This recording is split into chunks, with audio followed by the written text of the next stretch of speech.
Well, hello, Trucking Life. Kiana girl, how you doing? Sorry I'm a moment late, but whatever. I'm one of those snotty, famous people. I can do whatever hell I please. So there you go. And yes, you are on camera. You are on the vlog. Wave to the camera. All right. So we are in the new truck. We are getting ourselves pretty much set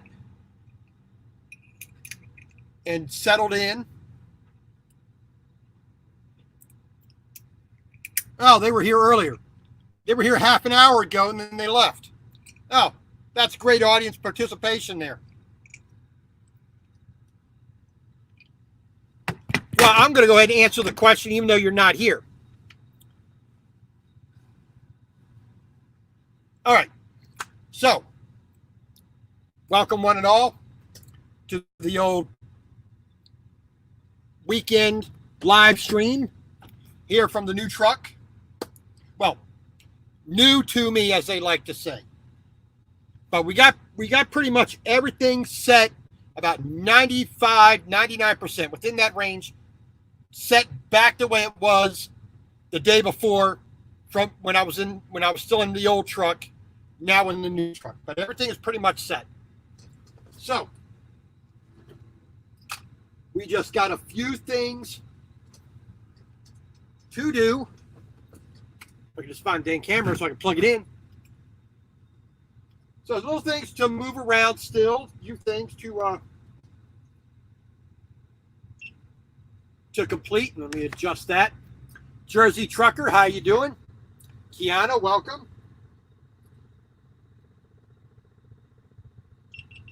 But like I said, just a few things that still need to be moved around a little bit to get all my garbage from one truck into another. Pain in the neck. But that's the way it is.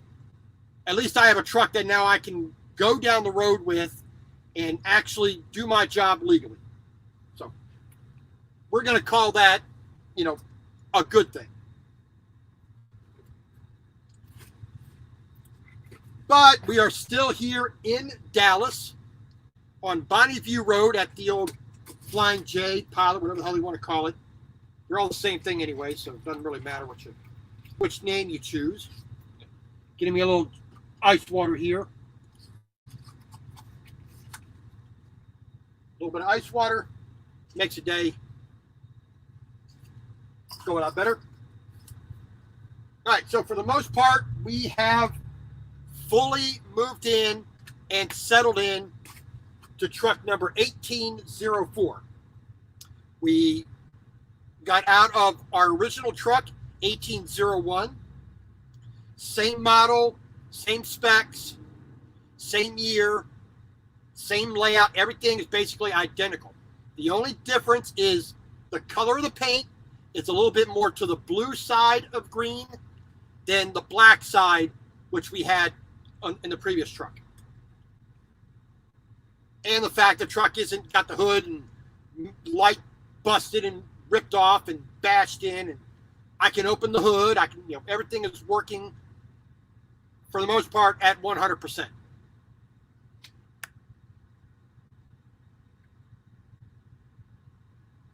All right. So, I'm sorry, just looking at the a message coming through. Squirrel. So for the most part, like I said, we got things put for the most part where I want. Got my dash cam to work again. Basically, what happened was I had a corrupted SD card on the dash cam, which caused some operational problems. So I took it out, cleaned it up. Today I said I'm going to give it a try, see if it works again. And bang, lo and behold, it's working again. Reformat it. It's doing its job. So, that $30 is still working. Or at least the indications are it's still working. So I got everything up here pretty much set. You know, over by the driver's side, off to the left, I got my wireless charger mount. I got a camera mount for the GoPro. I got a magnetic mount above that. Got my pencil, my pen holder. CB's in place. GPS is in place right in the middle with the dash cam right behind it. The computer is set up as high as I can get it. I wish I could raise it up even more, but blah, blah, blah. Satellite radio's in place. All the wires are contained in a nice little loom right there, which I have, Velcroed, glued the Velcro to the dash underneath that lip there, and it's all plugged in those wire chases. Keep everything a little bit neater. I still have a little bit to do up here in the front seat. Laundry bag, toilet, shower bag, paperwork. A few odds and ends to still put around. Basically, my microwave up here is where it always has been. Printer, I still got some things to move around and adjust, but all the kitchen stuff in the cabinet here is where it needs to be.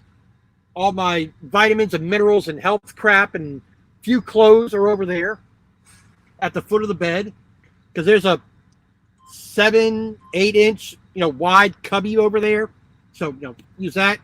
All the blankets are on the bed. All the clothes are here, put away in the cabinet where they belong. Refrigerator's got stuff put back into it. All my camera gear right there. Hats, safety equipment, a little bit of bed linens up there. A lot of camera gear and stuff that I use every day sitting right here. Just still got things to move around, but for the most part, it is where it needs to be. For the most part. There we go. So, we are, like I said, pretty much 95 to 99% where we need to be. I had to move all my chains, all my binders, edge protectors, all the accessories for straps and ratchets. Had to move all that from the old truck into the new truck because it came down empty. Bone bear's empty, no equipment whatsoever. So all my banners, flags, flashing beacon lights, bungee cords, and all my tools and cleaners, and all that stuff is there.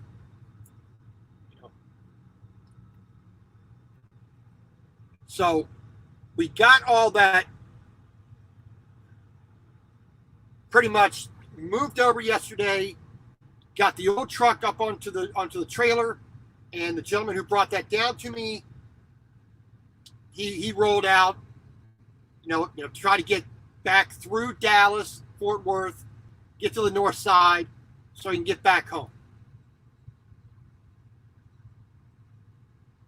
But other than that, it's just been one of those. It's just the tediousness of getting things done. But sometimes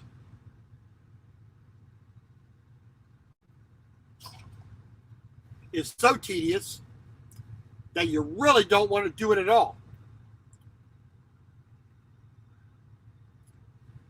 But it has to be done. I'm not going to drive the truck and live in the truck as I do without having the things in place where I need them and want them. So there isn't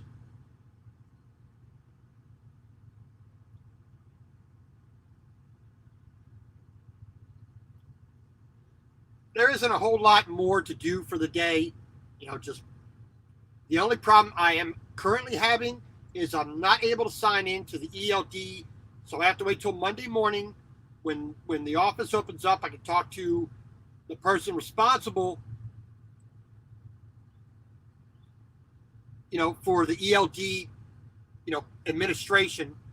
I got to get in touch with her, make sure that whatever's going on is fixed as rapidly as possible so I can actually sign in and go down. All right, Kiana, I am on a MacBook Pro, the 12-inch model from 2017. Yeah, 2017. MacBook Pro, basically the lowest level of that particular model. I need one that's a little bit larger, has more ports on it, so I can do what I need to do without having to stop to plug it in so the battery will work and all that jazz. But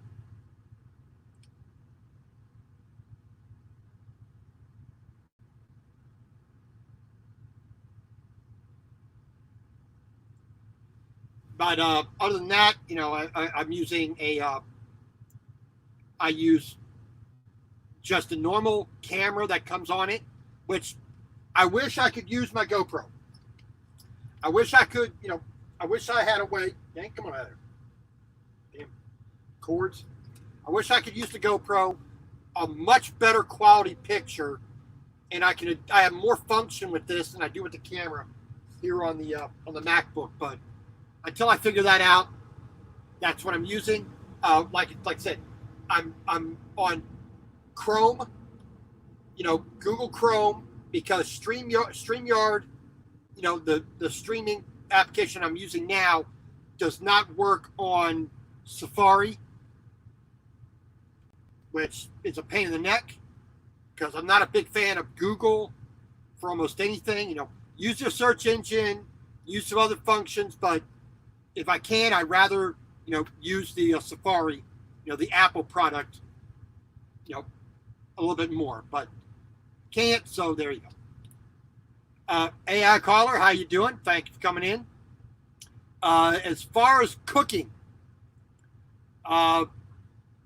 this past week or so, haven't been in too much of a mood of cooking.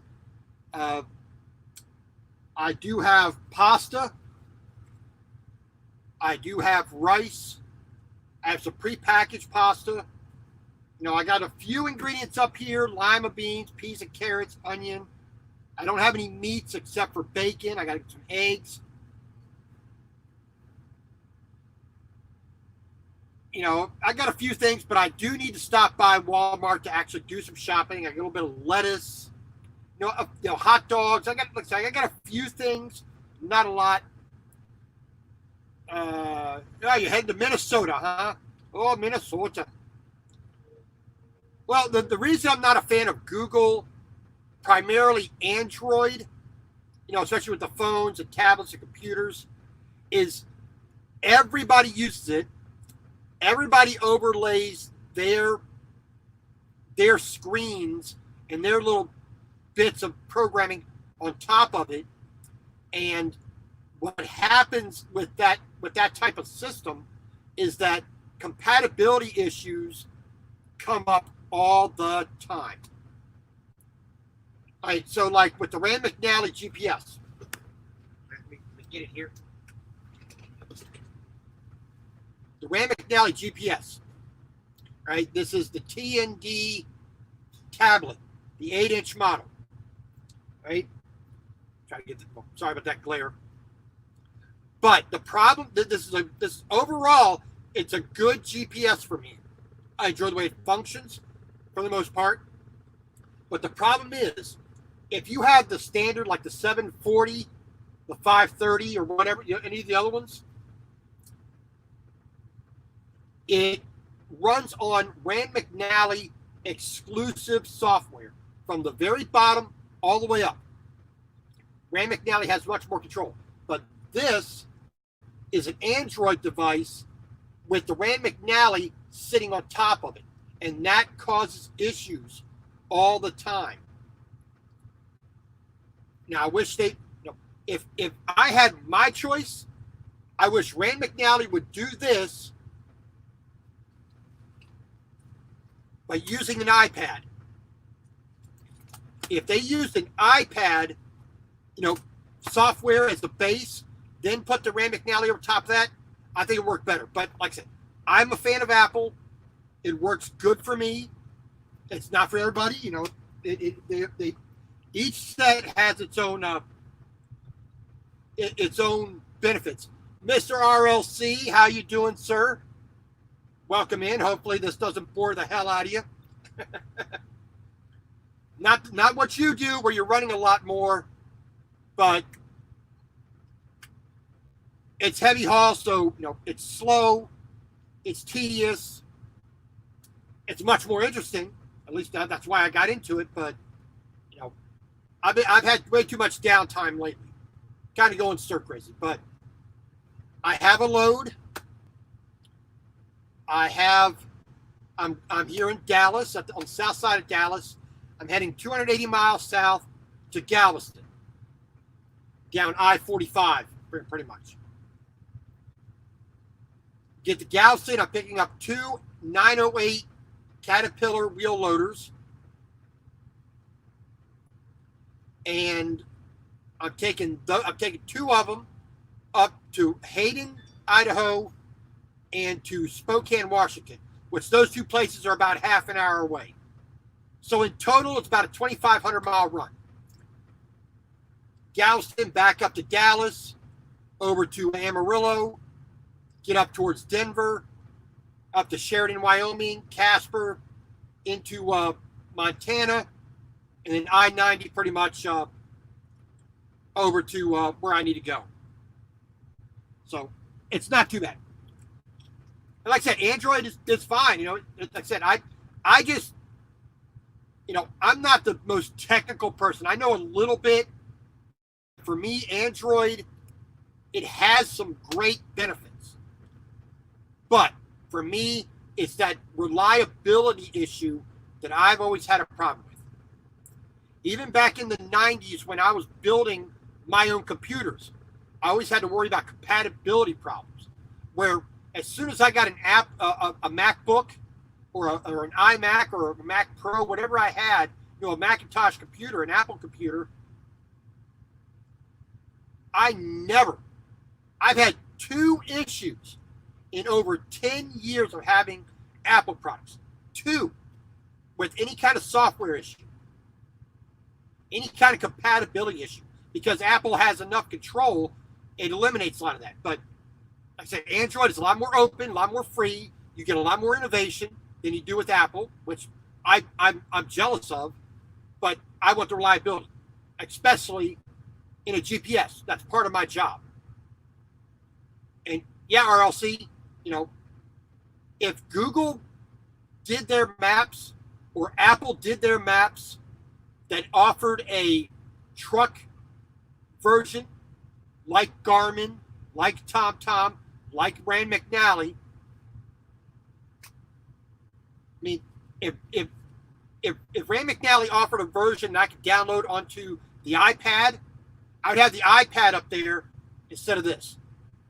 This iPad is much more powerful, more reliable, and was cheaper than this Rand McNally tablet, GPS.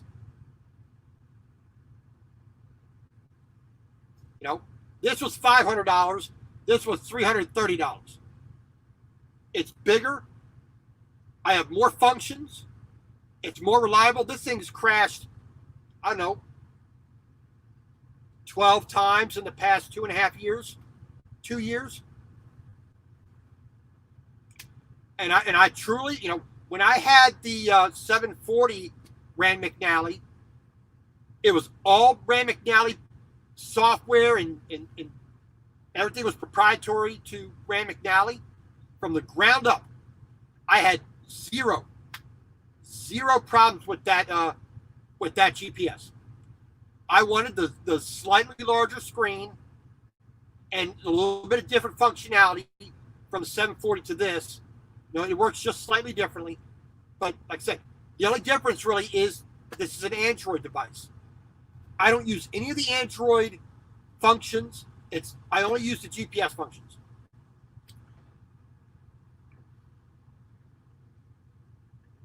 But, that's...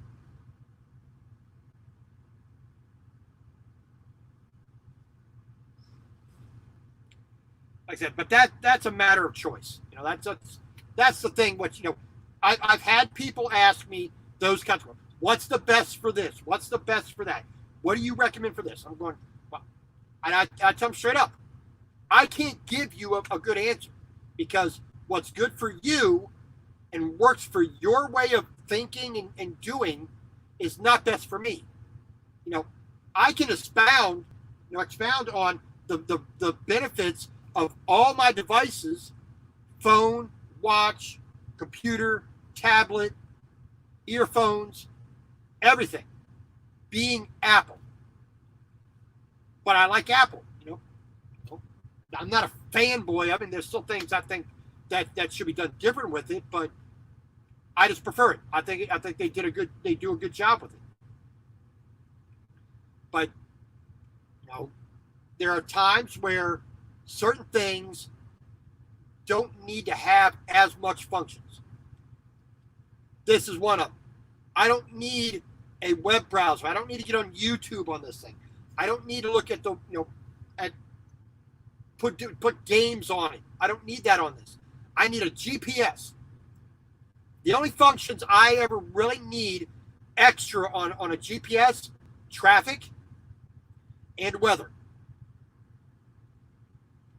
And I wish there was a little bit more detail for the points of interest. Now, I wish I could put the Pilot, cell phone app that's on here. Wish I could put that on there and have it really integrate. I wish I had the Loves, the TA, all the Ambest stores, have all that trucking related stuff in this. That would be good. But it's not there, so there you go.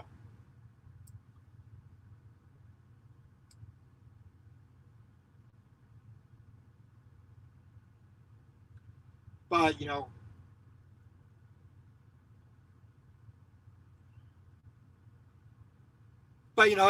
it's not really a matter of which is best. It's a matter of which is best for me. And that's how I function. I could go with your little rinky-dink little phone here to do all my internet through, but I don't. My cell phone is a prepaid phone. All my internet comes through here. And yes, I do pay more for unlimitedville.com to get this. But this is 24 hours a day, 7 days a week it's on. I have no limits on the amount of data I can use. I have no throttling whatsoever. So, I can use 50 gigabytes in a month. I can use 150 gigabytes in a month. The same exact price. No throttling, no limits. I can upload a video while doing a live stream, while surfing the internet on my phone, while doing messaging on my tablet or whatever else I'm doing on there. And I can do all that at the same time because the bandwidth on this thing is phenomenal. And trying to do that just with the data on a phone doesn't work.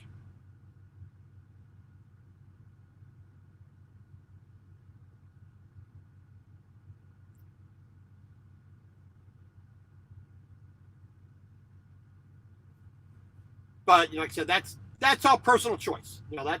That's something that people have to have a bit of comfort with, because when you need it, it's become one of those indispensable things.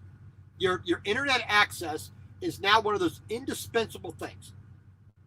How did we live before electricity? Human beings got along just fine. How did we live before refrigeration? We got along just fine. Yeah, it was a lot. How did we get along without plumbing, without this, without the car, without refrigeration, without antibiotics, without all these things that make our lives so much easier? And if you really boiled it down to the basics of what we are as animals. Hey, how you doing, Rudy? Great to have you in. We moved into the new truck. We pretty much got everything done. We're settling in. So we're just doing a typical live stream tonight. Everybody, please go to the Outdoor Adventures channel, subscribe to him, and also I think he has a link on there for his Instagram page. He does some good photography on there. Please go over there and do that. And the same with RLC, and the same with Ag Hauler. They all have channels of one sort or another: trucking, camping, food service, business stuff. So go check out their social media and subscribe to them. Give them a few more visits. Make it worth their while to do this. And it's not just about the money. I make zero. I do YouTube as a diary for my trucking career, and I do these to try to keep engaged with the audience, see what they want to see. Give a little bit back to everybody else.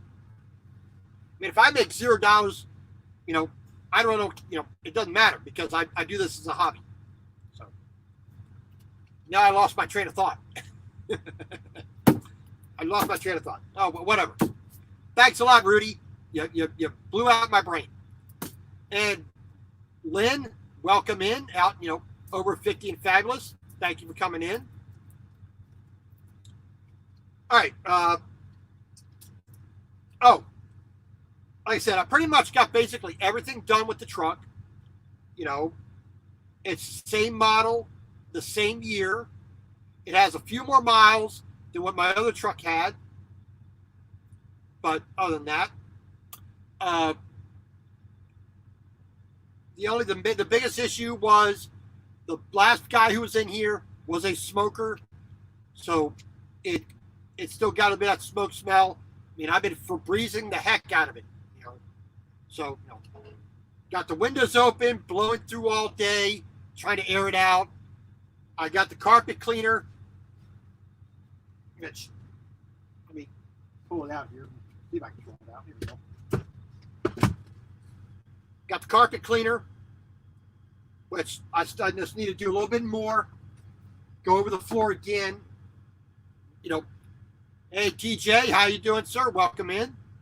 So, I'm just going to go over the carpet, the back of the seats, the soft surfaces that I can actually, use the carpet cleaner on to, try to get a bit of that cigarette smoke, odor out of the truck.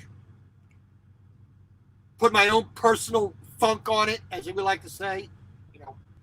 I don't stink, everybody else does, and everybody else feels the same. Their stink is not as bad as everybody else's. But I try to keep it to a minimum. I try to keep it, it's like, okay, it smells like a human in here, and then, move on from that.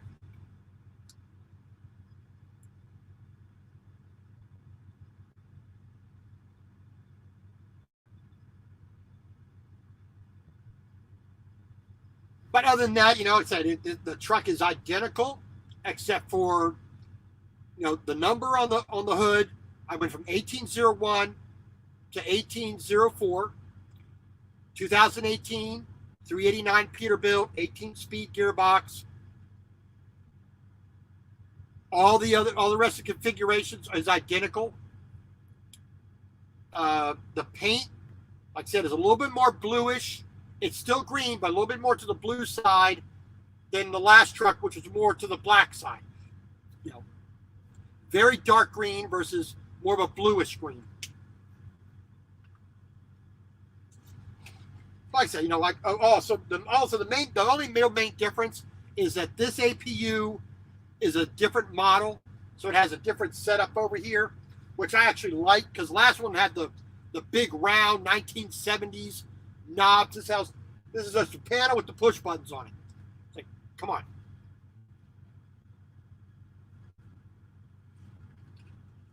I mean, we're living in the 21st century here.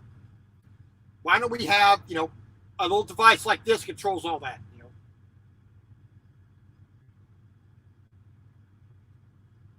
But, that's just the way it is. Some of the technology in these trucks is like, come on, like the lights above me here, light there, you got one bulb there, 5 there, 2 more there, this one and this one here. And then all the ones in front, these light bulbs that get so flippin' hot. Why do they not put LEDs in this from the factory direct? I don't get it. But whatever. You know. All right, so anybody have any questions whatsoever? If you want to come in to the live stream, make this a little bit more of a friendly chat here. Live stream right there. But other than that, not the fact that I've been sitting here for 6 days. I got to Dallas Sunday night, made my delivery about, 15 miles back west down I-80. Got here to this truck stop just about noon, about noon, Monday afternoon. Waited until Thursday morning when they finally sent me my IFTA sticker.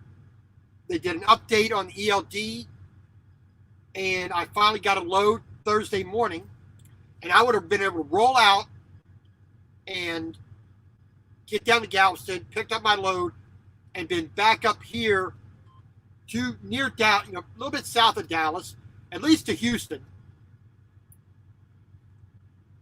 But no, somebody had to run into my truck and damage my truck to where I couldn't drive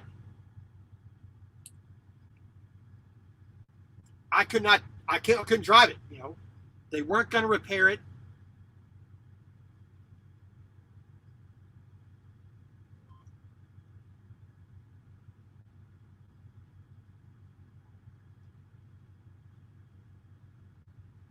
And, so they said, okay, we're gonna send a truck down from Minnesota and you're gonna swap all your stuff over. You're gonna be driving a new truck or a newer truck to you. And you just gotta switch stuff over. You're gonna put the other truck back on a trailer, take it back to Minnesota. We'll fix it at the company shop. Whatever, So sit here for another 2 days. So I couldn't pick up from the Port of Galveston until Monday. And so Saturday the truck came, got all switched over, got things done, spent a day cleaning up the second half of the mess that I made, just getting stuff in, getting my electronics up front, reset, getting things put in their appropriate places. And other than that, it's a lot of extra work and haven't really accomplished anything. I haven't gone anywhere. So the only main problem is I can't sign into the ELD, some kind of issue. I got to wait till tomorrow morning, call the woman who's in charge of the ELD for the company, saying, hey, I'm having a problem. Can you help me fix it so I can get down to Galveston? So I'm not going to get to Galveston until maybe 1 o'clock.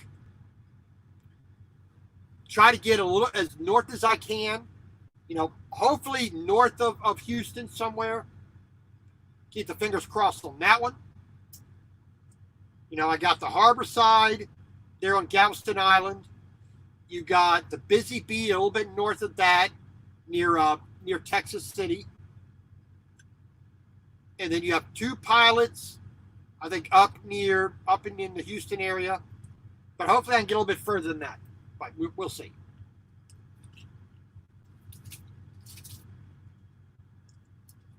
And then, we're taking these 2 things, out to Spokane, Washington, and Hayden, Idaho. They're only about half an hour apart, but a good 2,500-mile run when all is said and done.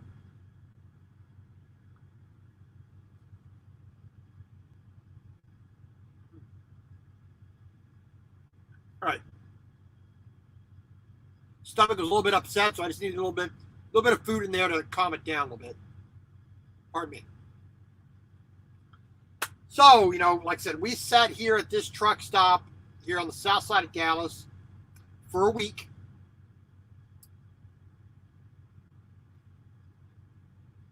The highlight of the week has been I got all my laundry done. That that's been the most exciting thing that's happened all flipping week. Got my laundry done. Other than that, it's been mind-numbing boredom out the flipping wazoo. Now, this is something that came with the truck, which I didn't get before, but when you're doing heavy haul, you're doing flatbed. I was going to pick one up earlier, but I did not. But this is made by J.J. Keller. Cargo Securement Tie-Down Calculator. So, just got nice slide there. Now, on the back side, which I'll show you in a second, right, it gives you requirements. It gives you what's the best placing for the load near the back axles of the trailer. Number of tie downs, the weight, the size of the webbing you need to use, or wire rope, the weight in pounds it would hold, how many tie downs and how often. And that's for the webbing, the web straps. And like I said, this will slide back and forth to give you your calculations. On the side here, these notches are for the size of chain. What diameter the chain is measured on the side. So that helps you figure out what you're doing. Now, the other side is basically for chains. So it gives you the type of chain you have, the size it is, how many tie downs you need, and the weight. Then what and it's got some rules for the commodity that you're moving. How you should what the regulations, the code for the regulations are. So it's got that on there. So if you're ever doing heavy haul, you're ever doing flatbed, this is one of the things you should have, which I neglected to get, and that's my fault. But I got one now, so what I'm going to do is I'm going to photocopy this, take this card out here, photocopy it front and back, and then fold it up so it has the same, same image as this. So I'll leave this, the original, up in the cabinet so it doesn't get damaged. And I use that paper one that I photocopied if I needed to. But this is a good tool for those starting out doing flatbed. So whenever I have a whenever I have something that I'm not too sure about, because I'm still in the learning phase of heavy haul. I have a year and a half of flatbed, heavy haul, securement knowledge. I still have a lot to learn to really be truly, I don't want to say comfortable with it, but familiar enough that I can be confident that when I'm doing something, it's being done correctly. That's not to say that it is 100% correct, because I'm still learning. Mistakes will still get made, but as long as those mistakes do not cause me to A, be put out of service, B, give me CSA points, B, C, have the load be damaged or have the load fall off while I'm driving, hurting the load, hurting this truck, hurting myself, and God forbid hurting anybody else. That's something I do not want and or need. And I always take a lot extra time, getting myself, as set as I can. Hey, Tracy, welcome back in. Thank you very much for joining. We got into the new truck. We are 95 to 99% set up in the new truck. Everything where it belongs for the most part. So we're fairly settled. Like like I said, just the biggest issue right now with the new truck is the cigarette smoke smell, which I will be working on as well tomorrow and every day until I get it, get it to where, I can't really detect it, because it really isn't that bad, but I'm a bit sensitive to certain smells, like candles, scented candles, perfumes, tobacco, all those, I'm just hypersensitive to those things.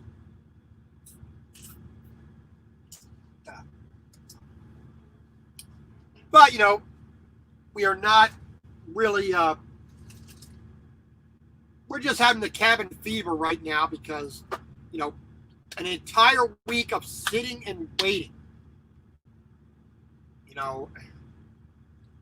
That was after a week coming from Madera, California to Dallas with a wide load where I had permit restrictions of curfew, the roads I could take, needing escorts, having Thanksgiving holiday, all that stuff slowing me down. What is normally a 3-day trip maximum took 7 days. So, and that that load proceeded waiting around a week for a load. I worked that entire week previous to that. The week before that, I waited a week for a load. So, in the past 4 weeks, 5 weeks, more than half that time is sitting around doing nothing. Now, like I said, I'm a salaried employee. I get a set pay every single week. I don't worry about cents per mile. I don't worry about how many miles I got to go down the road. So, I'm getting the same paycheck. They're making me sick. It's not because of the weather. It's because they're not giving me a load. So, hey, I'm having more of a problem of the fact that I'm not doing anything. I'm getting that cabin fever. How many times can you wipe down the walls? How many times can you vacuum the carpet, make the bed? You get bored as hell. And it's not like I can just get up and go somewhere, because getting up and going somewhere, that's money I really do not want to spend. $20, $30 for an Uber. Then you got to pay to be there. If I want a movie, I have iTunes, I have Amazon. I can rent a movie on my computer and not have to go to a movie theater. I have microwave popcorn I can make here. I have hot dogs. I can make hot dogs here. I can make pretzels in the truck. Just pop in the microwave, bang. Everything that I need is right there in the truck, pretty much. So, I left my fishing pole off the truck, but even then, where can I go to fish? I have to get a license to do that. And it's like it's going in the wintertime, so I'm not going to be standing in a freezing cold river, to do fishing that I really can't do anyway. And I don't know the area. I don't know what fish are going on. So I don't have the guitar in the truck. I don't have the space for it right now. It's just one of the things, there isn't enough to do. I mean, like I said, the main thing, I just wish I was working.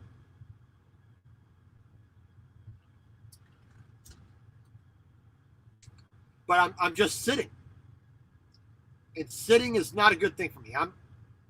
I'm definitely not the strongest man in the world.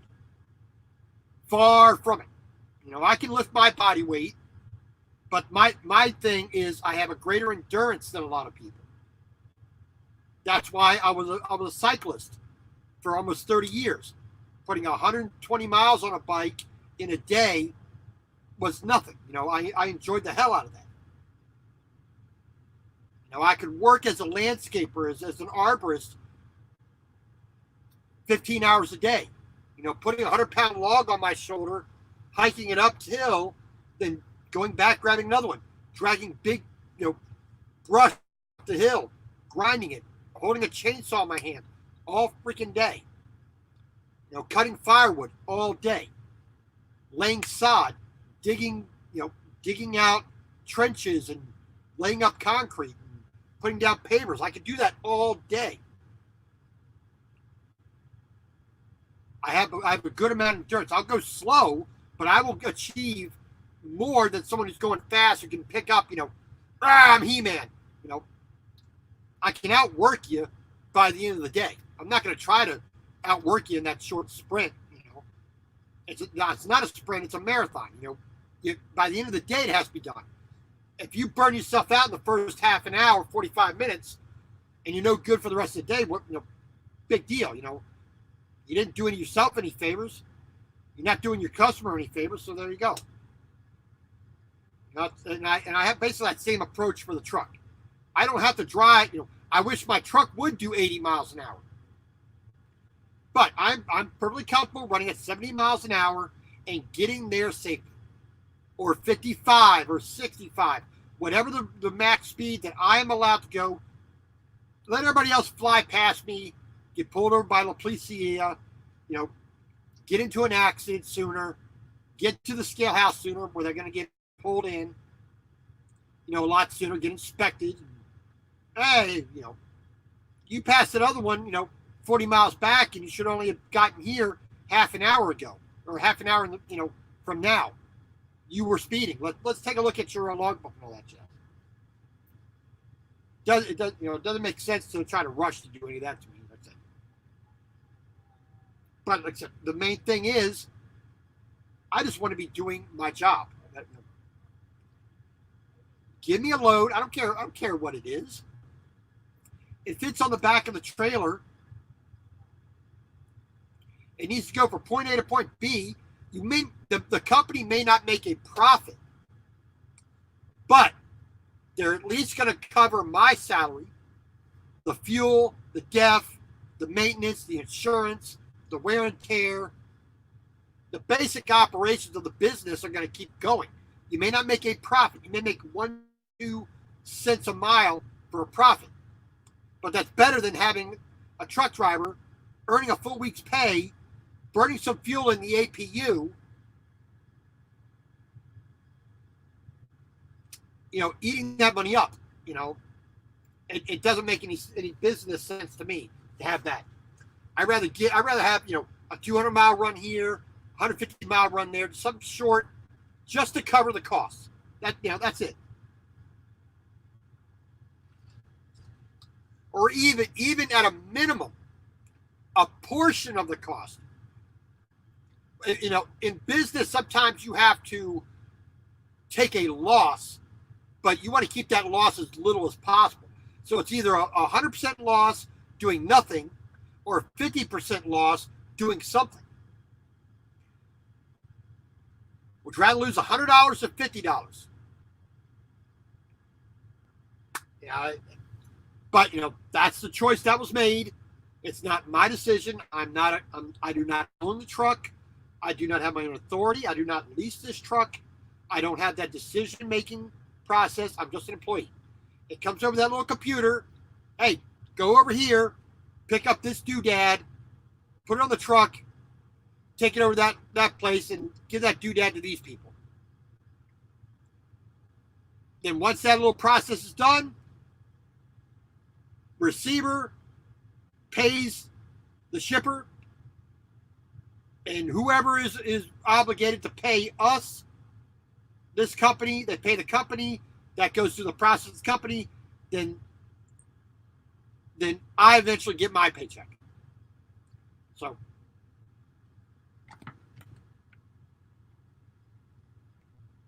Tracy, no, I don't. Since the beginning of November, I've sat for about 65% of the time. From beginning of November to now, about 65% of the time, I've been sitting just like I am right now, doing nothing, waiting for a load. like I said, this week, since I made my delivery on Monday, less than 20 miles to the west on I-20, made my delivery. Been sitting here ever since. I had a 1-week trip from Madera, California to Dallas, and that included not being loading Monday, not being able to drive, waiting for permits and an escort. Drove Tuesday, drove half of Wednesday because I had to shut down early for Thanksgiving. I had to shut down at noon. Sat all Thursday, had to wait for the escort on Friday morning, so I did not leave until noon Friday, so I did half a day on Friday. All day Saturday I drove, and half of Saturday was with a escort there in New Mexico, and also a little bit of part of Sunday morning. I had that same escort for a little bit Sunday morning until I got over into Texas. And then once I got into Texas, I had no more escort. I got myself to Dallas, and we're good. Metal Detecting, how you doing, sir? Thank you for joining. Mr. Floto, welcome in. Thank you very much for joining. Like I said, so 65% of my time since the beginning of November has been waiting. Now, I knew there was going to be a bit more waiting, a little bit more. Going from regular flatbed, regular van driving to doing heavy haul. I knew that from the beginning. But 3 weeks out of the past 6, I've waited an entire week for a load.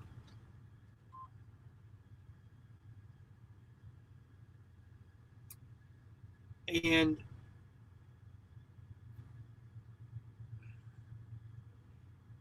like I said,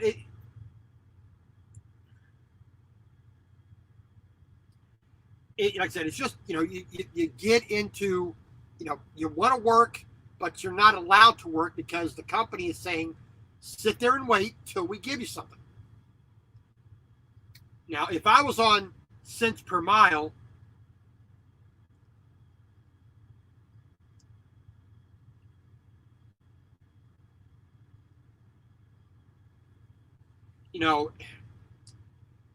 it'd be a lot harder. I'd be a lot more upset than I am. But because I'm a salaried employee, the paycheck's going to be there no matter what. Every second Monday, I'm getting that paycheck in my bank or banks. I have more than one bank with more than one bank account. So,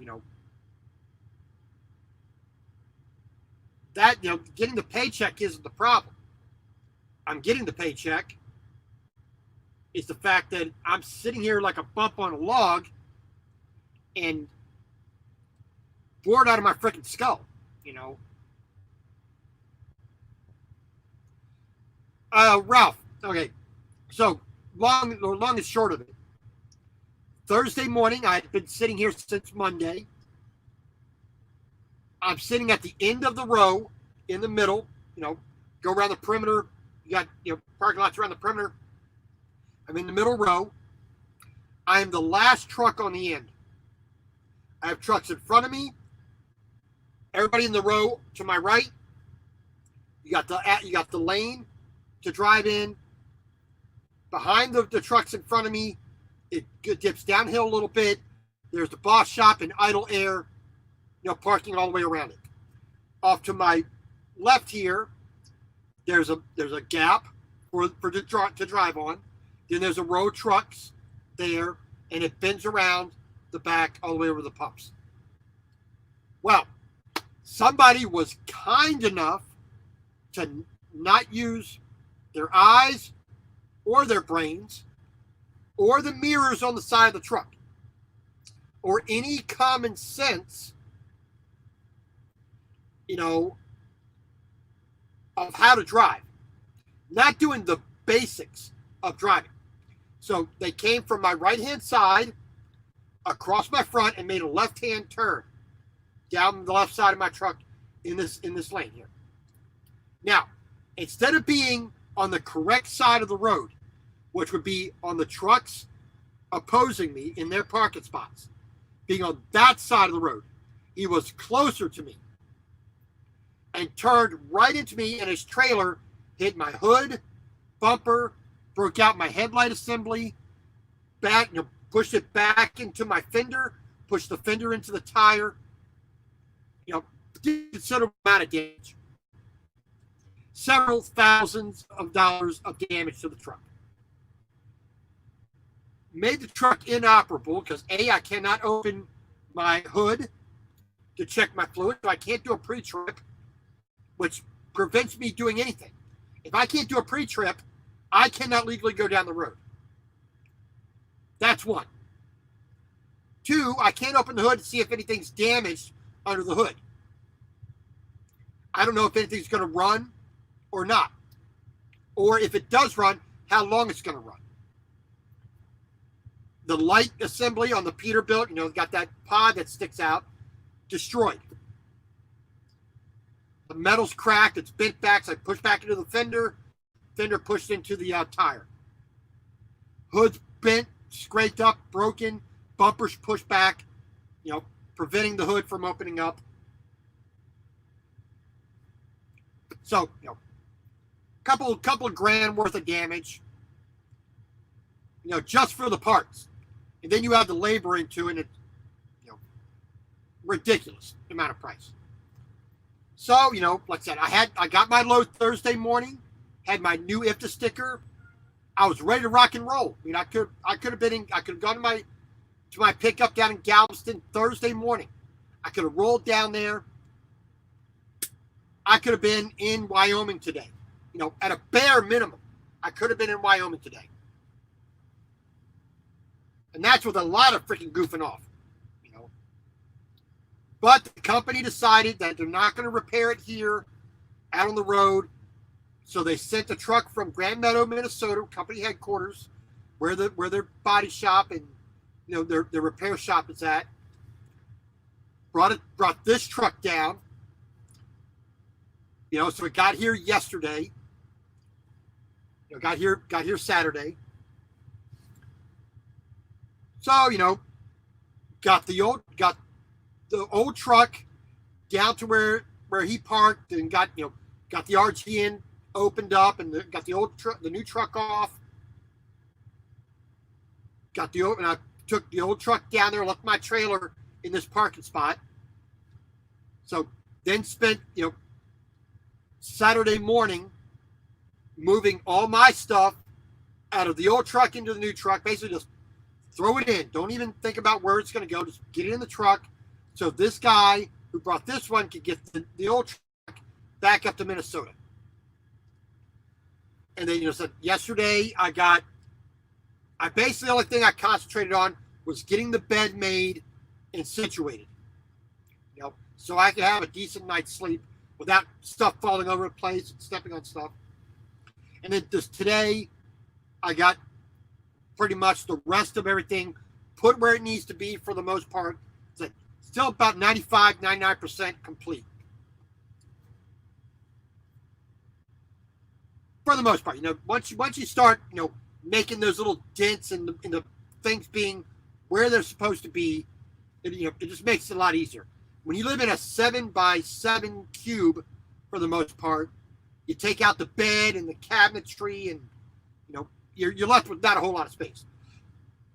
I mean, the floor is what? Maybe 4 foot by 2.5 feet. That's my floor space, back here. But we got a newer truck, the same exact year, the same exact mile, same layout. The only thing that's different is the color and the amount of miles that's on the truck. Oh, and the APU system is a different APU. But it works, so I'm not going to complain.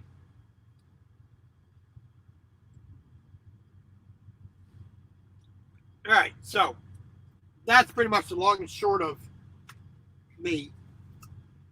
The other, probably the bigger story for the week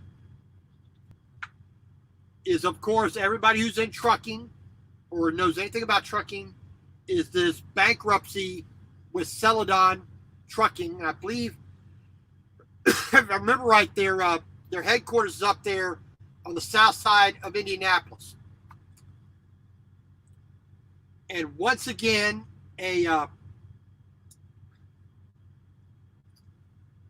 somebody in management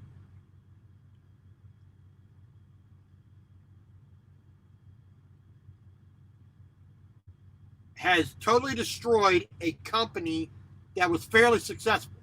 You don't have to get big like Celadon was without having done things correctly, up to that point. Now,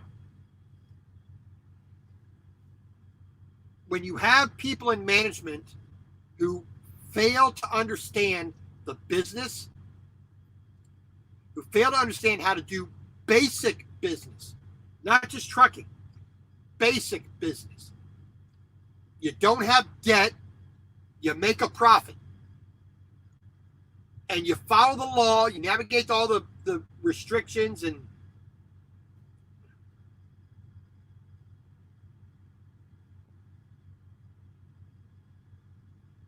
you just do what you're supposed to.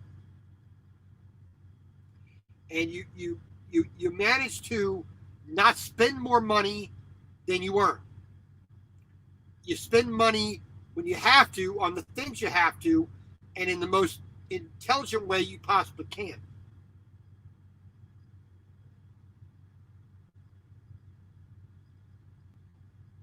But what has happened with Celadon, they've made they took a lot of debt. They're not making the money that should be. Their costs are too high. Sorry, I got all these trucks out here making turns, so I'm kind of nervous every time I see someone that's getting a little too close.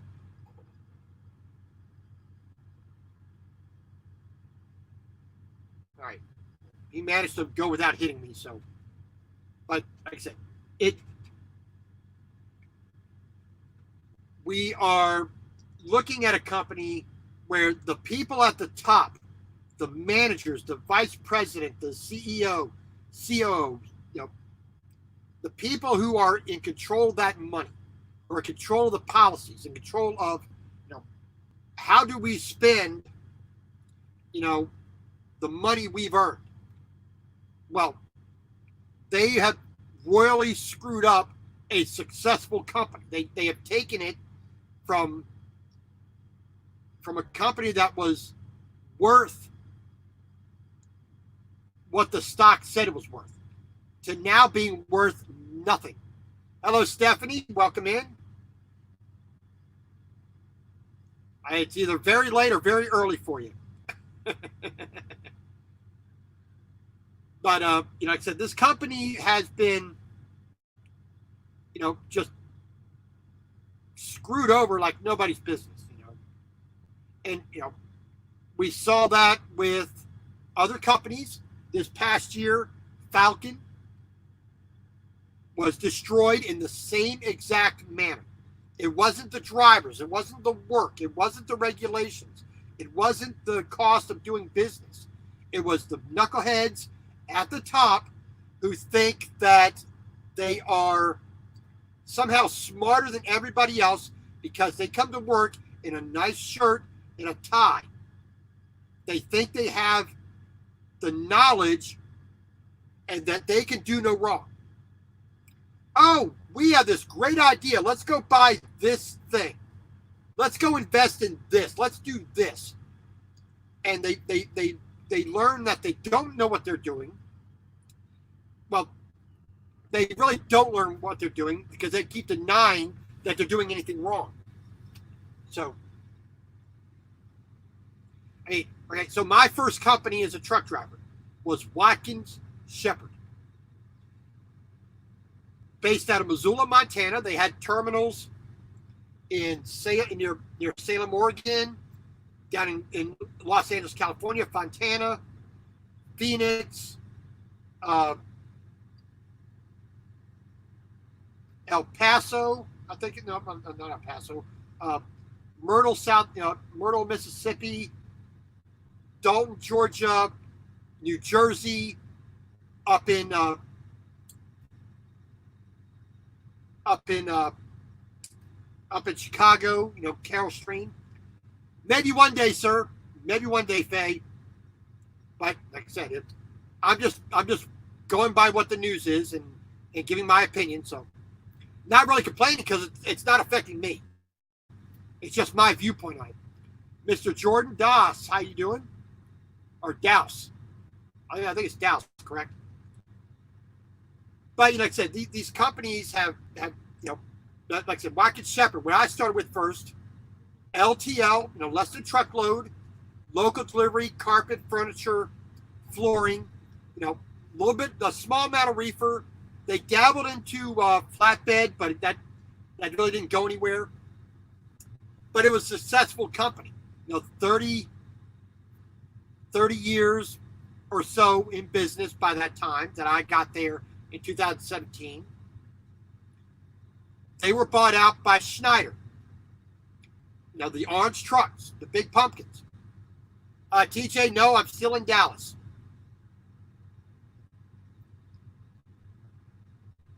No, I'm not. No, I'm not. I'm just bored out of my skull. That Jordan, it's sitting here for a week doing nothing. That's why maybe there is a little bit of tone in that, which I do apologize for. I'm not trying to sound pissed.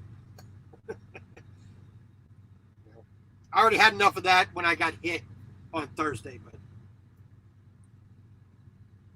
like I said, the Schneider bought this company because they wanted to get it. They wanted to have a niche to be in, some a little bit more specialized than what they were doing. Well, Jackman, I think you might be. I think people oversimplify what the job is. Oh, just put it on. We already basically we almost have that with trains, and we're doing that for 100 plus years with trains. Thousands of these cargo containers on ships. One small crew, 20, 30 people on a ship taking it across the ocean. Thousands of cargo containers going thousands of miles. That's about the closest you want to get to that. But it still requires the human being to get that last little bit. So, and human beings need work. I don't think self-driving vehicles are anything beneficial to mankind. I mean, this cell phone has taken a lot of the human interaction, and like the internet, a lot of human interaction is taken away. Some of it's replaced with what we're doing now, but self-driving vehicles, I don't think is a good thing. If there was that great a shortage of human beings, it might be necessary. But if there's that much shortage of human beings, there isn't that demand for that same amount of material. So human beings doing the work is more beneficial for human beings, period, in my opinion.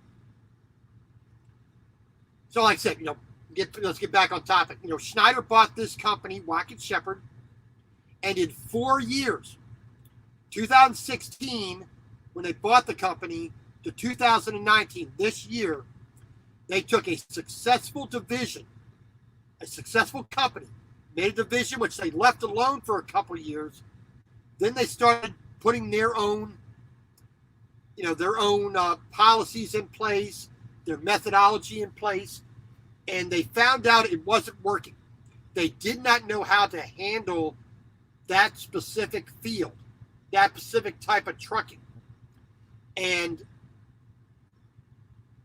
they did not know how to properly manage it. And they wound up sinking an extra $60 million into it that we didn't need that.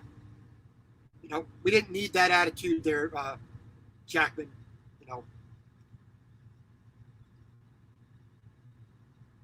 No, disguised. I am not complaining about cell phone. I think this is a marvelous technology. I've had one since they first came out. I'm not complaining that the cell phone in of itself is a bad thing. I'm saying how we as human beings deal with it. Self-driving cars, the cell phone where people are doing this, we've been talking about this for almost a decade now, people disconnecting from the rest of society. That's the part I know. It's a great tool. It's marvelous. I feel lucky because when I was a child, this was science fiction when I was a child. I am so lucky that I get to have this technology in my pocket, and I get to afford to own it. I remember the days when you didn't have remote controls on every TV. You had to get up and go chunk, chunk, chunk, and change channel, adjust the aerial, the rabbit ears. I love technology. I have iPad, computers, internet, GPS, dash cam, CDs. I have all that stuff. It's not a complaint. It's just, sometimes it gets in the way. That's it. Like I said, try to get back on topic. I'm rambling on here. Mind's wandering. But like I said, Schneider did not know how to manage the Watkins Shepherd division. They left it alone for a while and it did just fine. But then when they start putting their layers of bureaucracy and processes onto this other company, and then they started having to sink more and more money into it, they got to a point where it wasn't viable anymore because they did not know how to manage it. And I think that's what's going on with Celadon, what happened with Falcon Trucking this year, what happened to Aero Trucking a couple years ago. Some of it is just basic poor management. Some of it, of course, is embezzlement and theft, like it was with Aero. Human beings are going to be human beings. They're going to do stupid things. Some of it is actual, criminality. I think with Celadon, we don't know all the story yet, but I think with Celadon, it's just people who do not know the particular industry coming out of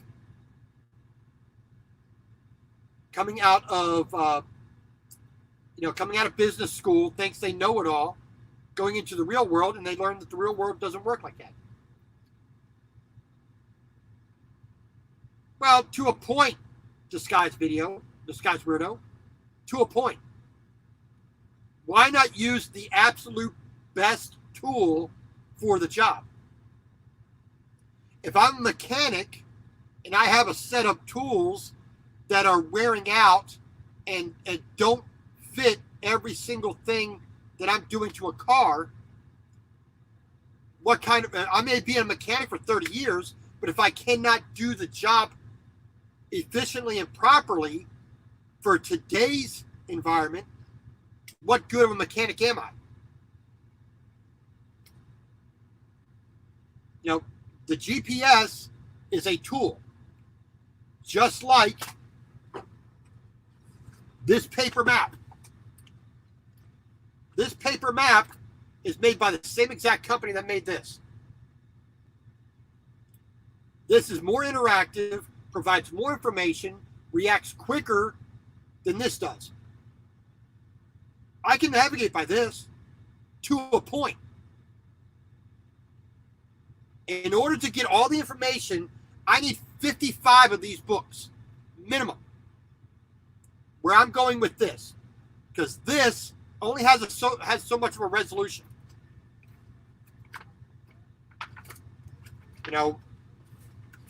Technology. There was a point when you didn't have this, when you did not have a map. Human beings have not always had maps. Somebody invented a map. Used to be you had to know it in your head. You can only...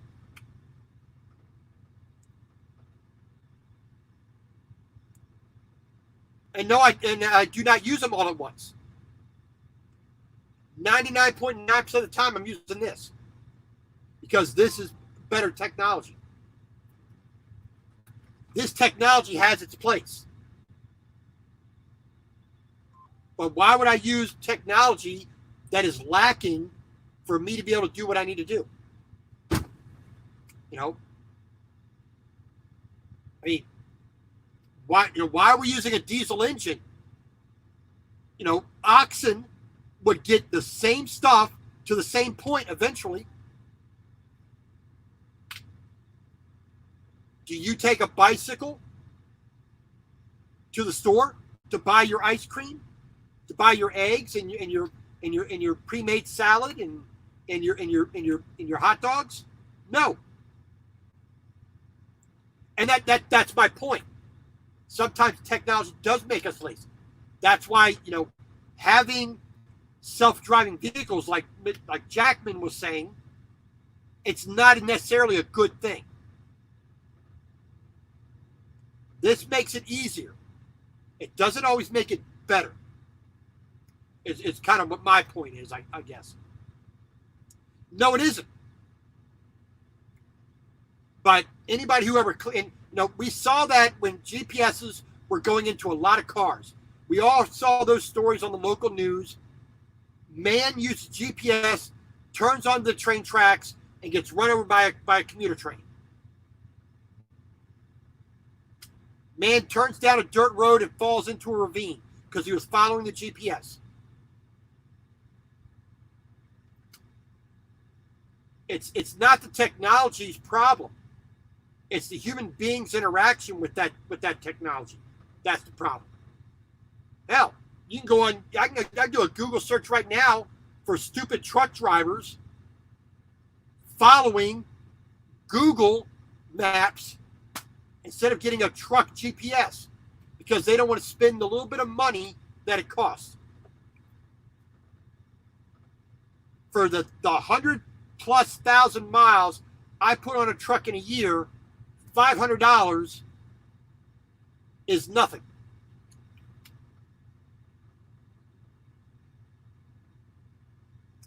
And that's the point, you know. Now when I'm running on permits,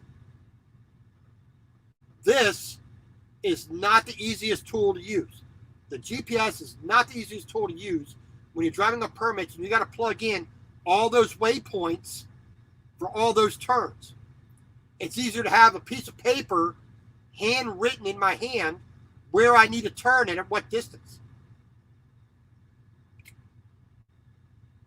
Okay, I need to get on I-20, drive 46 miles eastbound.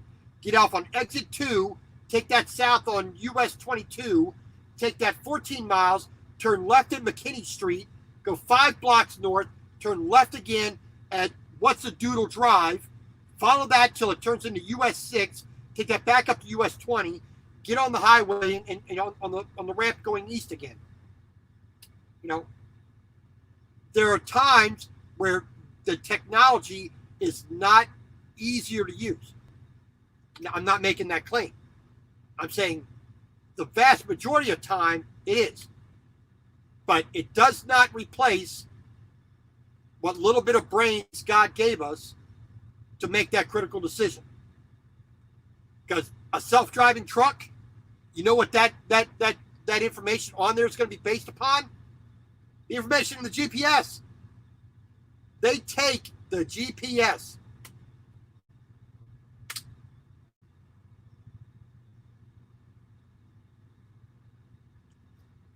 You know, self-driving vehicles are amazing technology.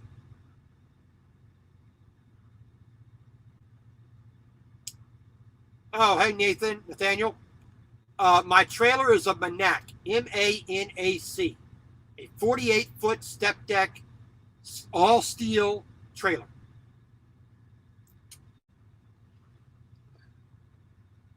Like I said, you know, no matter if you've been out here for 3 years like I have or 30 years, if you're not using what's in between your ears, it doesn't matter what technology you have. It doesn't matter how great one thinks themselves to be. I mean, I don't know the hit and run that destroyed my truck on Thursday, why I have a new truck now, why I had to spend all day moving my stuff from one truck to another and preventing me going to get my load in Galveston on Thursday. You know, he wasn't, I don't care what technology he had. I don't care what experience he has, whether he's never had an accident before in his life. That moment in time, he was not doing his job properly. He cut the corner, damaged my vehicle. I'm screwed. My company's screwed. My pickup, my customer that I'm picking up from, and the customer I'm delivering to, everybody else is losing because this person wasn't being professional. We have a map book called Melways. Okay. I guess that might be short for Melbourne Ways. Or is Mel the... and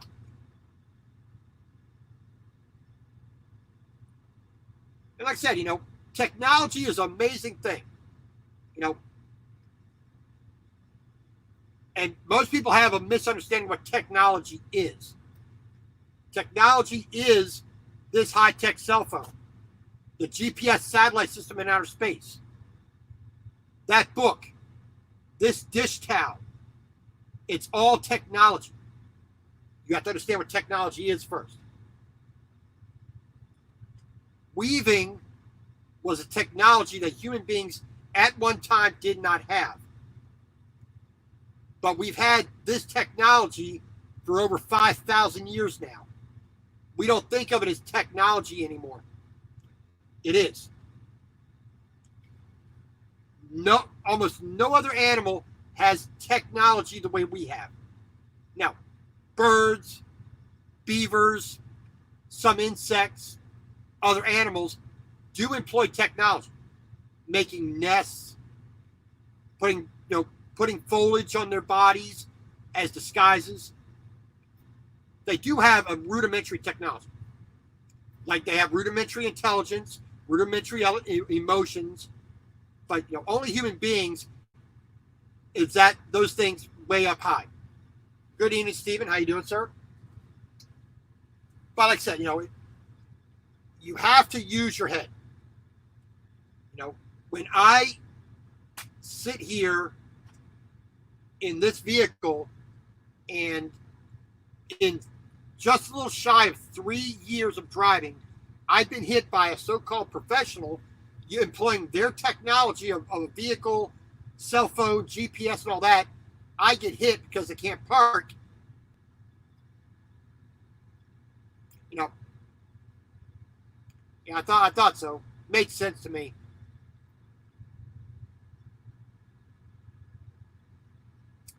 We are, it just surprises me that people manage to make through life, because they rely on the technology more than they rely on themselves. No, I'm not implying we are animals. I'm saying definitely we are animals.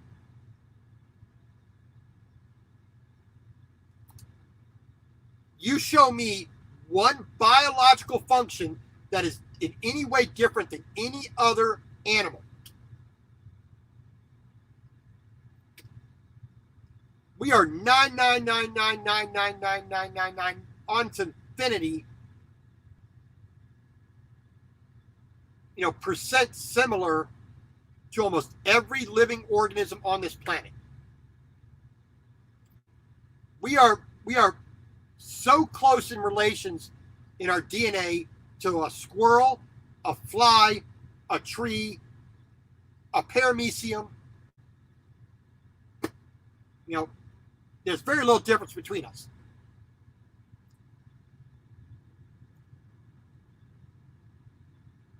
No, we do have instinct. I got to disagree with you there. We have instinct. Just unfortunately, We don't use what we're supposed to use, our brains.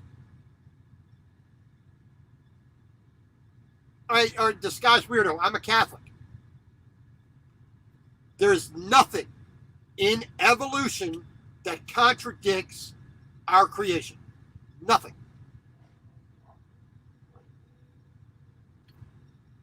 There's nothing that prevents God from starting evolution. Zero. You demonstrate with basic logic, rational thought, and reasoning where it is beyond the realm of God to have started the universe the way atheistic science says.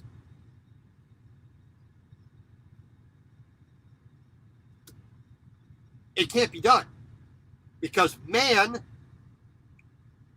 is not the creator of God. We do not have the ability to limit the infinite. The finite cannot grasp the infinite.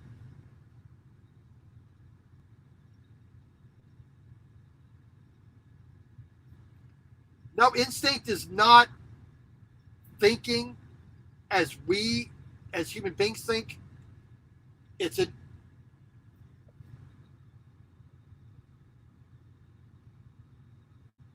well, that's your opinion. You don't know. I don't know. We don't know what animals believe in. We can't read their minds. We can't communicate with them. So we don't know. We can have an assumption. We can make inferences to that, but we don't know. There's so much human beings don't know. We don't know what gives this little something not, 2 or 3, 4 pounds of gray matter up here. We don't know how this works.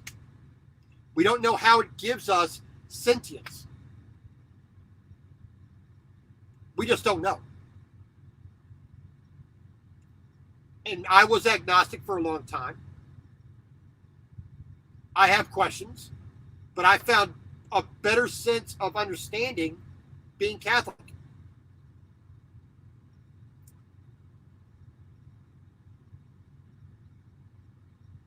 Well, to a point, depending on how it's phrased and the connotation,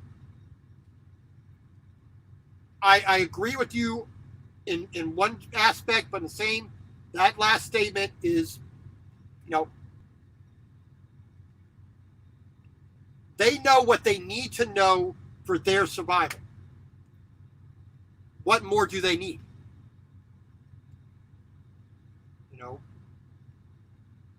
Why do elephants go into caves with no light to get salt? It's dangerous, but there's a need for them to do so. They've learned that they can get their salt and their minerals from this particular cave. So they do it.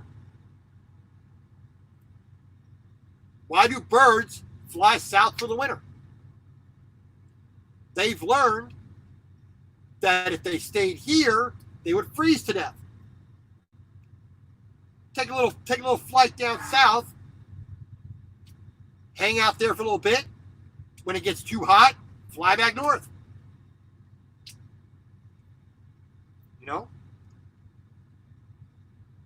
But that is my view, my opinion. I can't say that it's fact, but that I believe in it to a point. And there's nothing in my belief system, in my use of logic and rational thought, that prevents evolution, the Big Bang, quantum mechanics, all that from being the product of a deity. None.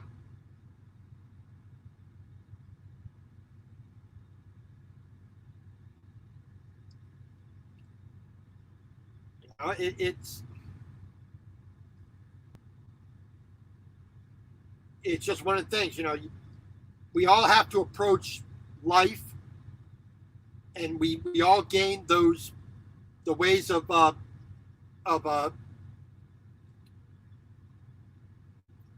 seeing the world, and we have to make we're always trying to make the world fit what we have in here. Like I said, you got people who believe in the Buddha.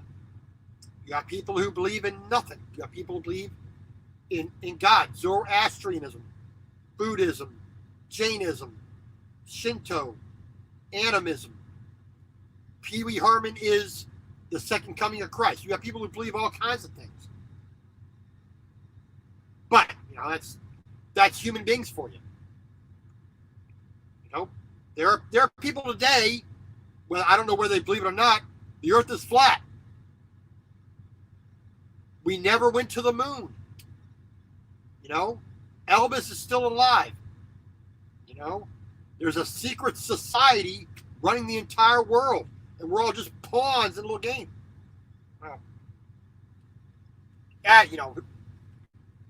You can think what you need, but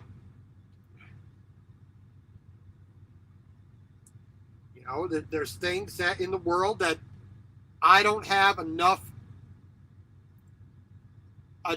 knowledge and experience and wisdom to be able to say 100% this, and this. But faith and reasoning are shoes on your feet. You can go further with both of them than you can with just one. Most all the greatest scientific advancements made by religious men, religious women.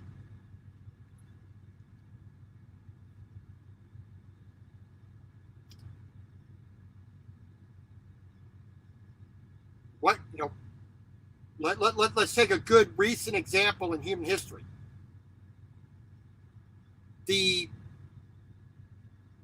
One of the biggest scourges to humanity has been communism. The Soviet Union banned religion. Karl Marx called, I believe it was Karl Marx or Stalin or Lenin, said that religion is the opium of the people. And they destroyed religion in the Soviet Union. The Soviet Union really did not innovate anything. They stole technology and employed it. Godless men did that. At the same time, God-fearing men in this country created a lot of wonderful pieces of technology, explored the universe, explored the human mind. So, but that's always a dangerous topic to talk about religion, but well, Stephanie, I grew up in Japan 10 years of my life. I lived around Buddhism. I lived around Shinto.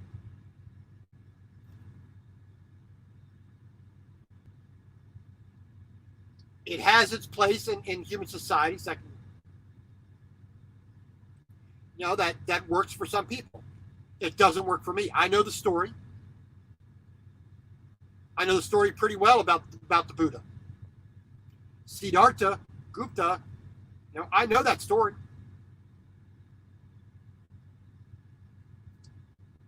It just doesn't fit me. I don't believe that he was the right answer for man. But there you go. All right, whatever.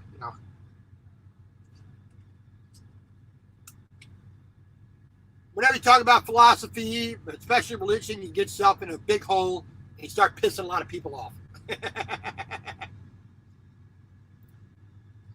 So. But other than that, like I said, today was a pretty mediocre day. Tomorrow morning, I get to go do my job after a week of waiting. Hallelujah. Throw a little bit of that religious in there for you.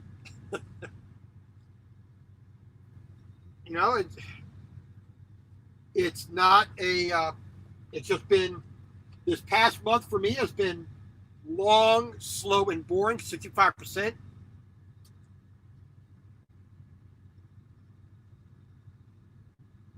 All right, Jackman, you're being an idiot, so you're gone. If you can't have a modicum of respect, no, not respect, basic courtesy and civility and decency to other people, I'll ban you. I got a problem with that. Mr. Lee, how you doing? No.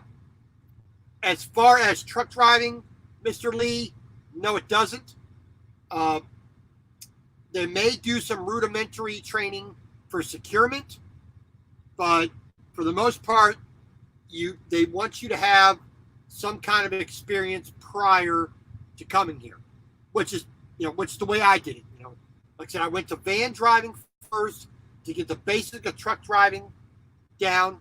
Then I went to Melton Truck Lines to do basic flatbed securement. Then I came to Valley Transportation to do heavy haul. So I was always putting those layers of learning on top of each other, so I didn't try to go in right away and get myself in trouble. Like I said, that's the way I did it. But like I said, the best thing to do is to call the recruiter, Mr. Daryl Jensen at Valley. He can talk you through the process of what they're looking for, what kind of experience is good for you, is a minimum for what they need now.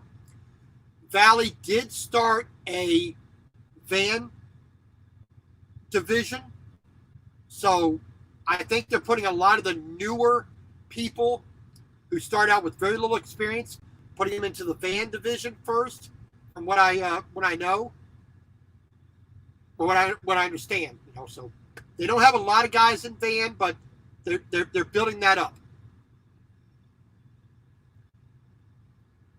So it is, the best thing to do is just call the recruiter, Daryl Jensen, speak to him. He's a pretty decent guy. When I was making my approaches, it was work. I worked with him, and it wasn't too bad. It was a pretty good experience making that transition from one company to another. Made it very easy. I've been fortunate that when I made those moves to other companies, I had the experience that they wanted. I had good reports, a good DAC report, CSA score, no tickets, no felonies, no this, that, and the other that would be negatives. So, that's, like I said, the best thing to do is call Daryl Jensen at the recruiter number and work with him. He'll see what he can do for you. And I think you'll have a good experience as well.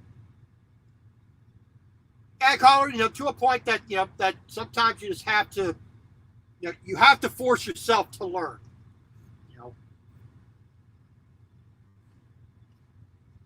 There's still many a thing about heavy haul I don't know.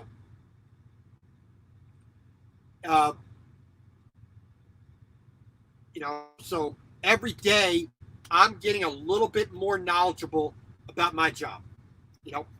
When I started truck driving, I had a bit of experience with a trailer.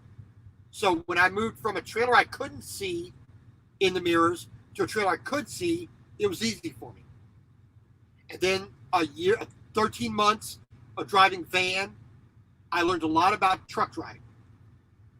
And then when I had enough experience, enough knowledge, I felt it was time to move on. I moved on to a company that did flatbed, like Melton, which I was at for a year, or with Maverick, or Central Oregon, or System, or one of these other companies that does flatbed that is more willing to train you. Like I said, I got a year's experience doing flatbed, doing securement. Then I moved to heavy haul, where now I have to deal with permits, deal with escorts, which I did not get at Melton. But I'm taking all those lessons I learned prior and that I don't have to think about as much, and then adding that next layer onto, which was the process I used. That's the process that worked for me. Smaller, doing it in steps instead of jumping right in. Some people can do that. Some people have no problem picking it up like that. Ag hauler. Watch his videos, and I've learned things from him.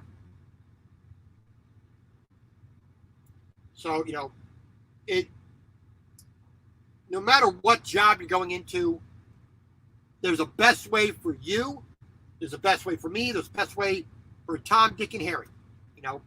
You all arrive at the same point at the end, but you come at it from different viewpoints, and there's nothing inherently wrong with that.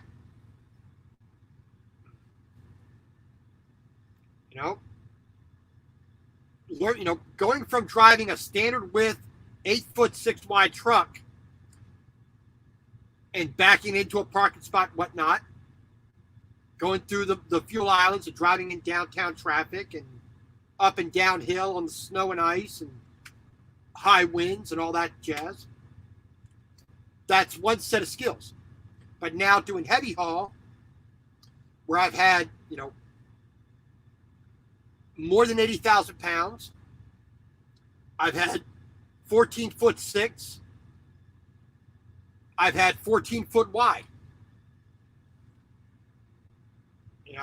And those present challenges that I wanted to take. That's why I got into heavy haul. That's what I wanted to do from the very beginning, before I even started saving the money to go to truck driving school. And every step along the way has been towards just doing more and more complex, harder things to drive, secure down, and manage while I'm doing the job. But I enjoy it, and that's probably the biggest thing. You got to, I enjoy being a truck driver. It's not a hard job by any stretch of the imagination. Compared to being a landscaper and an arborist and a pesticide applicator, where I had to know chemistry, botany, biology, insects, fungi, viruses, climatology, ecosystems, water flow, organic chemistry,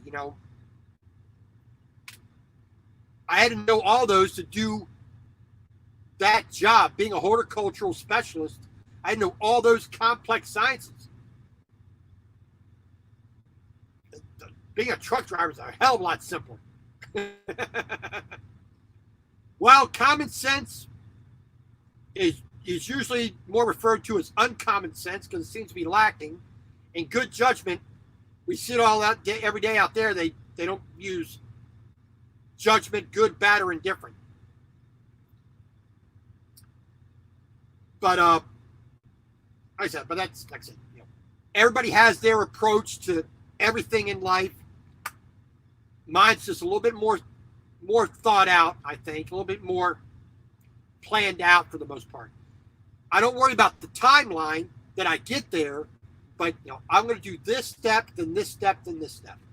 That'll give me where I want to be so that I know what I'm doing when I'm doing it. So, like I said, pretty much got the truck set up. All this moving stuff from one truck to another was a pain in the butt. But tomorrow morning, once I get my log computer set, ELD set so I can actually sign in, I'm heading down to Galveston, Texas from Dallas, going to the port there, pick up my 2 pieces of equipment, and we're taking that all the way to Hayden, Idaho, and Spokane, Washington. So 2,500 miles when all is said and done. The biggest obstacle is just going to be the weather, I think. Once I get to pretty much Denver, I think that's where I'll probably be the line where I'm going to start worrying about weather, wind, rain, snow, ice. That's probably where I'm going to see, the problems for any kind of delays, because the load I'm picking up should not have any need for permits. I think my height I think the only problem I'm going to have is the height, but if I can get that down below 13'6", it'll be smooth sailing, nice legal, no permitted load, just sail down the road. Get up, at 4 a.m, get driving. Do a good, full, long 600+ mile day. Get up there nice and quick. Bing, bang, make my 2 deliveries on the same day within less than an hour of each other. Then we can see where we're going to go after that. Hopefully, we can head back south, get out of any kind of nasty weather. But the main obstacle with the weather, it's not so much the driving, because my ability to drive on snow and ice, I'm pretty good with that. I'll pull off the road because of other drivers first.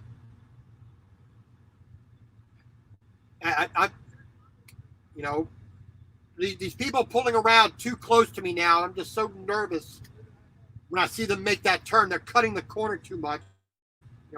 Make a nice big L-shaped turn. My goodness. They're all right in front of me, and I'm afraid they're going to bash this truck's hood in. Ugh. Well, like I said,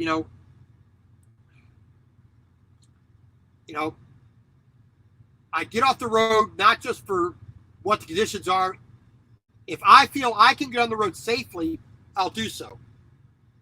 It's like I said, I worry more about the people who do not have that level of experience driving in snow and ice and inclement weather. I'll get off the road just because, not because of what I think I can do, what I think the truck can do. It's what other people can do as well, because you got to share the road. And if they're going to start to spin out, I have an opportunity to spin out as well.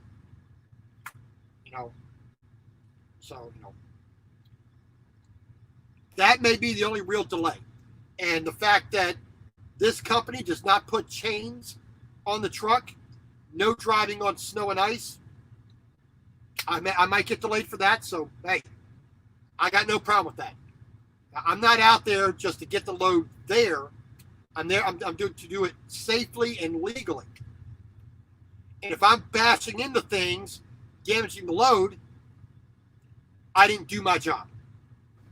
So, I was bringing a barge from Minden, Louisiana, to Shakopee, Minnesota, just a vlog or so ago, and going through Arkansas, going to Louisiana, I had to stop for the rain. The rain was too dang heavy, limiting my view, so I had to get off the road.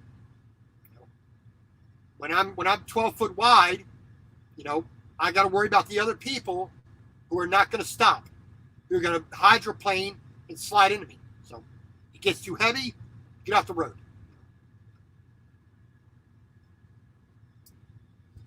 The load may have been delayed half a day because of that, but it was only delayed. It wasn't damaged. So, everybody got what they needed, and it got safely and legally, which is, that's my job. My job is to take item number 1 from point A to point B using this route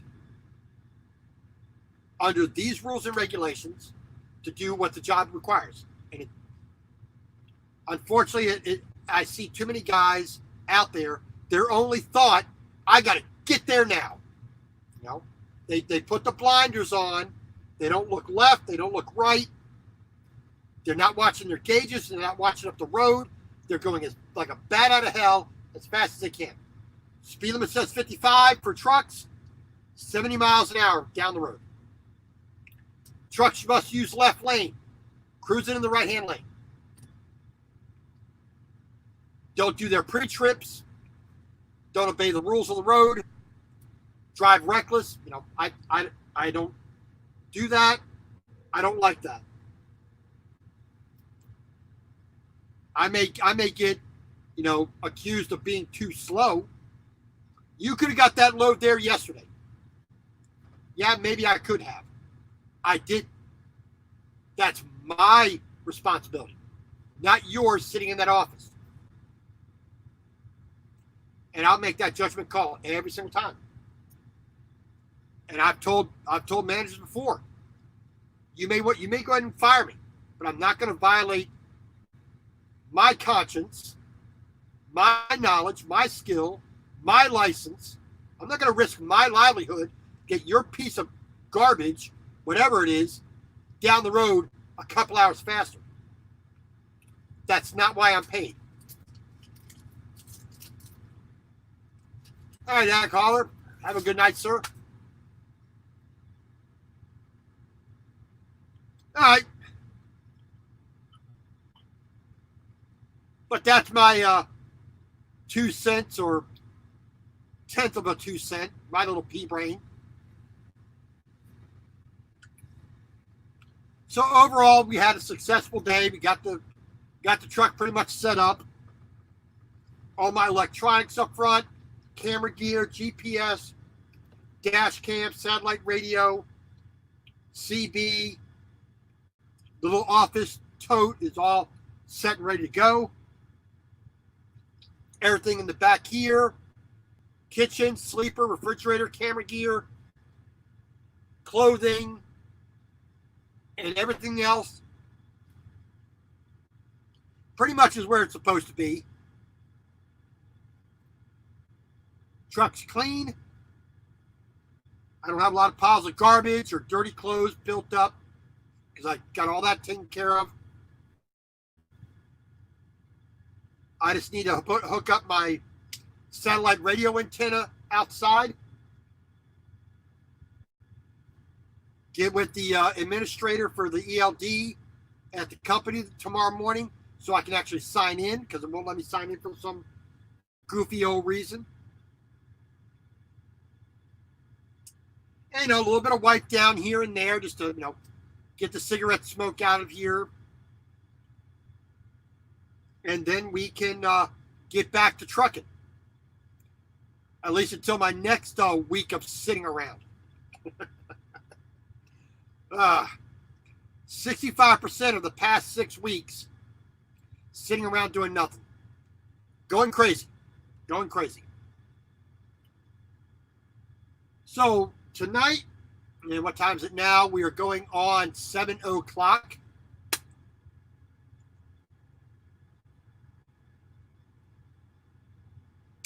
And we will, since we're just about up to the 2 o'clock or 2 hour mark, which I try to keep these lives under 2 hours.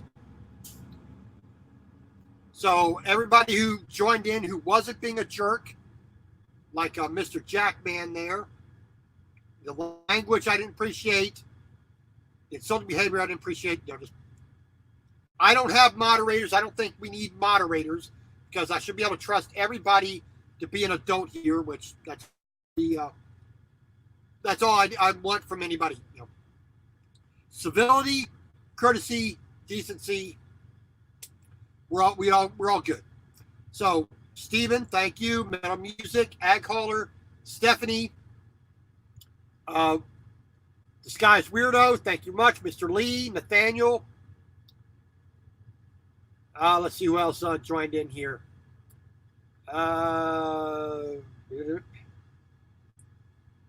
Just scrolling back up here. Mr. Nathaniel, thank you. Ralph, thank you for coming in. Appreciate it. Always good to have you.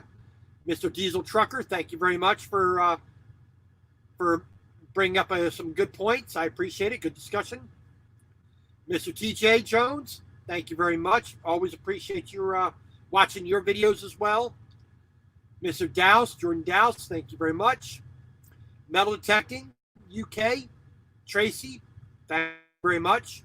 Mr. RLC, thank you for popping in. Rudy with Outdoor Adventures, thank you very much. Kiana, Mr. Jersey Trucker, Trucking Life, thank you all for joining me. Appreciate it. As always, thank you very much. Listen to me ramble on and also putting in your viewpoints and your questions. Always enjoyable. I do enjoy the mental stimulation I get from every one of you.